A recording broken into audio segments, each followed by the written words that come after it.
ఇప్పుడే shop close చేసి ఇంటికి వెళ్తున్నాం. టైం ఎంతండి? టైం 10 to 10 అయింది. ఈరోజు వీక్ ఆఫ్. సో నేను అక్క ఓపెన్ చేసినాం స్టోర్ని. బంటి లేడు ఈరోజు. ఇంటికి ఎలా కంటిన్యూ చేస్తారు రోడ్ మీద నేను వీడియో ఆన్ చేశాను.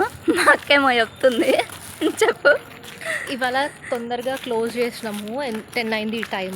ఎందుకు తొందరగా క్లోజ్ చేసినాము అంటే రోడ్ మీద కుక్కలు ఉంటాయి, స్ట్రీట్ డాగ్స్, అవంటే భయం అనమాట. నడుచుకుంటూ వెళ్ళాలి కదా, అందుకనే జల్దీ క్లోజ్ చేసినాము. మీలో ఎంతమందికి మా అలాగే డాగ్స్ అంటే భయమో కమెంట్ సెక్షన్లో మెన్షన్ చేయండి. మా అక్క నన్ను తిడుతుంది వీడియోస్ పోస్ట్ చేయట్లే అని. అందుకే ఈ వీడియో అయితే ఇప్పుడే పోస్ట్ చేసా అని మాట ఇచ్చా. వన్స్ మాట ఇస్తే తప్పం కదా, అందుకే అప్లోడ్ చేస్తున్నా. మా వీడియోస్ మీకు నచ్చితే ప్లీజ్ లైక్, షేర్ అండ్ మా ఛానల్ని సబ్స్క్రైబ్ చేసుకోండి. Thank you.